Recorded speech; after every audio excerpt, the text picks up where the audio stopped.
Hello बच्चों,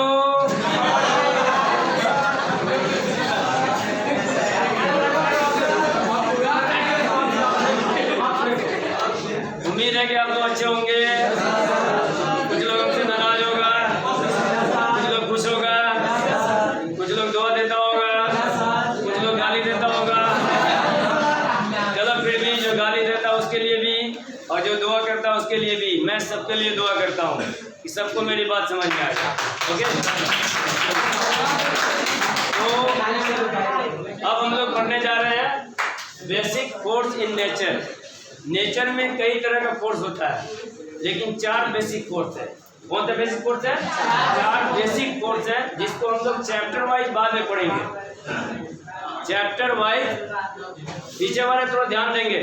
बहुत important बात बोल रहा हूँ, आप सबके लिए बड़ा इंपॉर्टेंट है। जितना आप ध्यान से सुनेंगे ना, उतना ध्यान से हम पढ़ाएंगे, और जितना आप ध्यान नहीं लगाएंगे उतना मेरे अंदर भी ध्यान ही आ जाएगी। ओके, उम्मीद है कि आप लोग ध्यान से सुनेंगे। Basic force in nature. Nature में कौन कौन सा बेसिक फोर्स पाया जाता है? आपसे कोई सवाल करेगा तो आप कहिएगा 4 बेसिक फोर्स पाया जाता है। कितना बेसिक फोर्स पाया जाता है? कौन कौन सा? पहला ग्रेविटेशनल फोर्स। पहला नंबर ग्रेविटेशनल फोर्स। हिंदी में क्या कहेंगे इसको? गुरुत्वाकर्षण बल। क्या कहेंगे? गुरुत्वाकर्षण बल। दूसरा नंबर इलेक्ट्रोस्टैटिक फोर्स। दूसरा नंबर क्या सर? Electrostatic force. बाद में लिखिएगा। दूसरा नंबर क्या बाबू? Electrostatic force. इसको हिंदी में क्या कहते हैं? स्थिर विद्युत बल। क्या कहेंगे? स्थिर विद्युत बल। इलेक्ट्रो मतलब विद्युत और स्टैटिक मतलब स्थिर, तो पहले स्थिर लगा दिए, स्थिर विद्युत बल। और तीसरा नंबर में क्या है? Magnetic force. मैग्नेट माने चुंबक, चुंबकीय बल। कौन सा बल हो गया? चुंबकीय बल। और चौथा नंबर न्यूक्लियर। न्यूक्लियस मतलब नाभिक, नाभिकीय बल। कौन कौन सा फोर्स होता है नेचर में? 4 बेसिक फोर्स होता है। कौन कौन सा?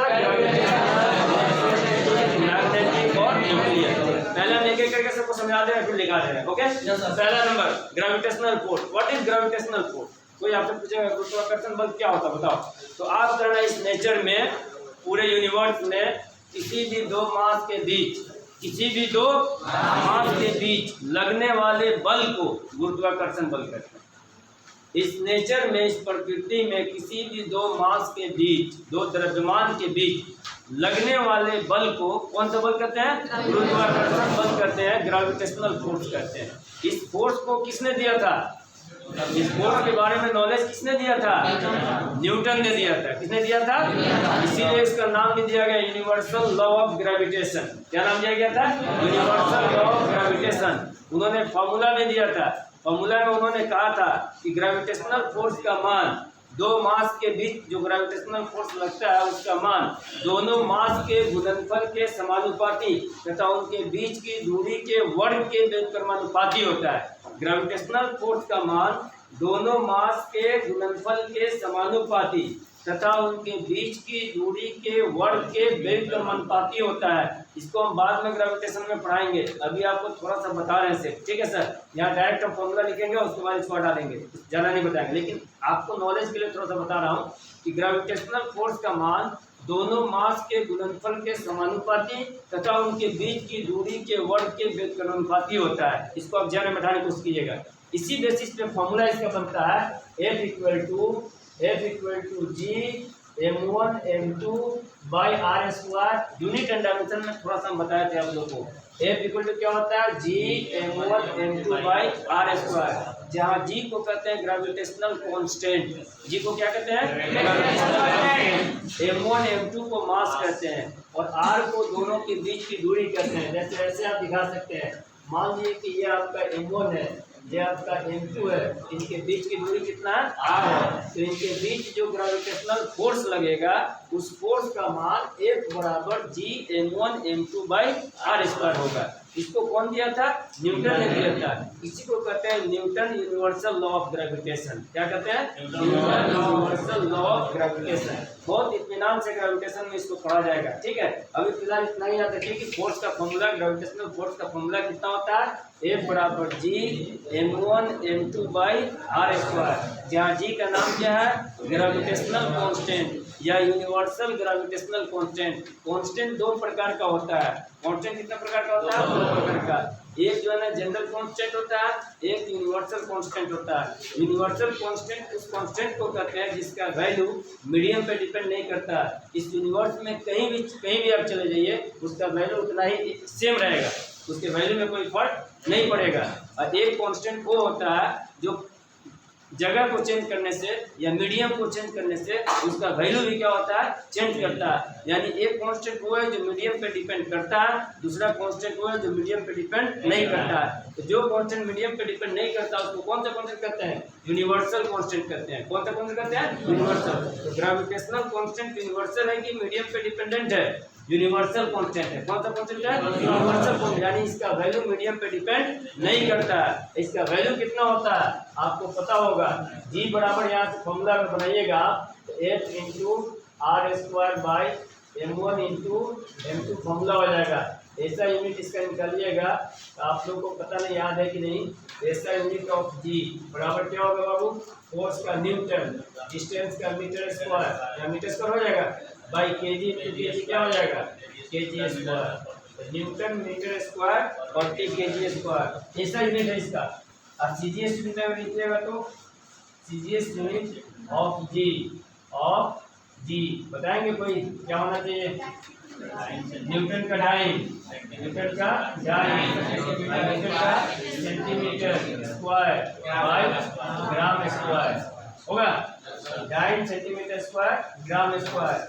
डायमेंशन बता सकते हैं कोई आप में से, क्या होगा, m का पावर -1, l का पावर 3, t का पावर -2। याद है बाबू, m इनवर्स l का पावर q, t का पावर -2 कैसे आया, यहाँ बैठा कर निकाल सकते हैं। फोर्स का कितना होता है, l स्क्वायर बाई मास का m, मास का m, एक m से एक m कैंसिल हो गया, एक m ऊपर आएगा तो -1 हो जाएगा, l इंटू l स्क्वायर मिलकर के l2 हो जाएगा, t का पावर -2 हो जाएगा। This is the dimension of g। और वैल्यू भी इसका होता है, वैल्यू ऑफ जी कितना होता है, value of G equal to 6.67 into 10 to the power -11 ऐसा यूनिट में होता है, न्यूटन मीटर स्क्वायर पर केजी स्क्वायर। इतनी बात आपको फिलहाल याद रखना पड़ेगा।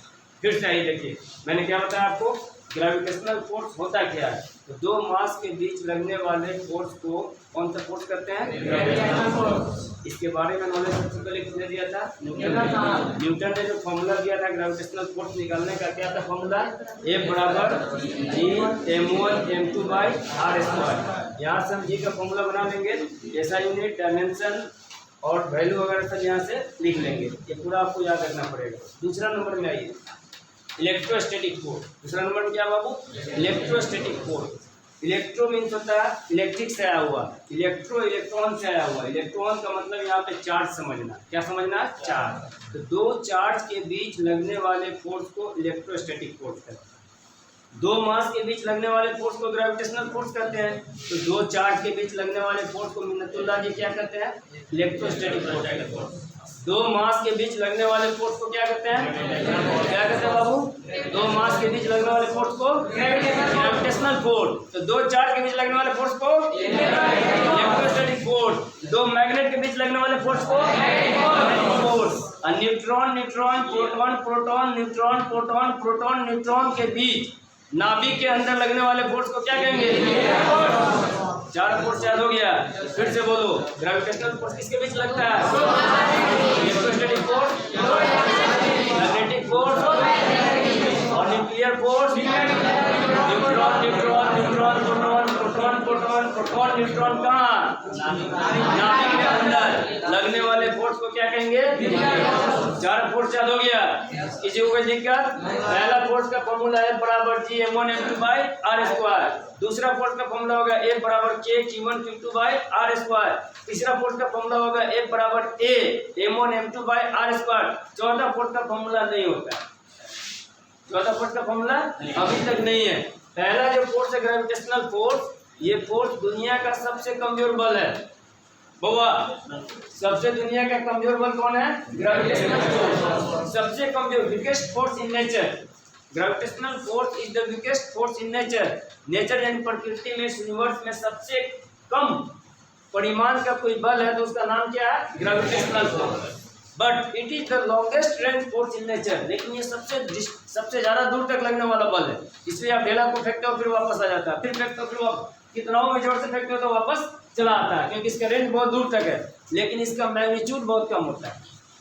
ग्रेविटेशनल फोर्स का वैल्यू इस चारों में सबसे कम है, लेकिन रेंज सबसे ज्यादा है, सबसे ज्यादा दूर तक लगता है। और ये दोनों force, electrostatic force, magnetic force, ये दोनों का वैल्यू ग्रेविटेशनल फोर्स से ज्यादा है, लेकिन रेंज क्या है, कम है।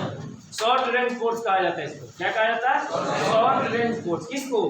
इलेक्ट्रोस्टैटिक फोर्स और मैग्नेटिक। क्योंकि एक चार्ज यहाँ, दूसरा चार्ज इंग्लैंड में रखो उतने लगेगा फोर्स, लेकिन अर्थ यहाँ, इंग्लैंड वहाँ, इंग्लैंड से भी ज्यादा दूरी पे जो लगता है। जैसे कि देखो, अर्थ और सन के बीच भी ग्रेविटेशनल फोर्स लगता है, अर्थ और मून के बीच भी ग्रेविटेशनल फोर्स लगता है। डिस्टेंस देख रहे हो कितना दूरी है, तो ये बहुत दूर तक लगता है। लेकिन ये दोनों जो फोर्स है, एक मैग्नेट यहाँ, दूसरा मैग्नेट नजदीक में रखोगे तभी लगेगा, एक मैग्नेट यहाँ, दूसरा मैग्नेट मान लो गांधी चौक पे रखोगे तो नहीं लगेगा।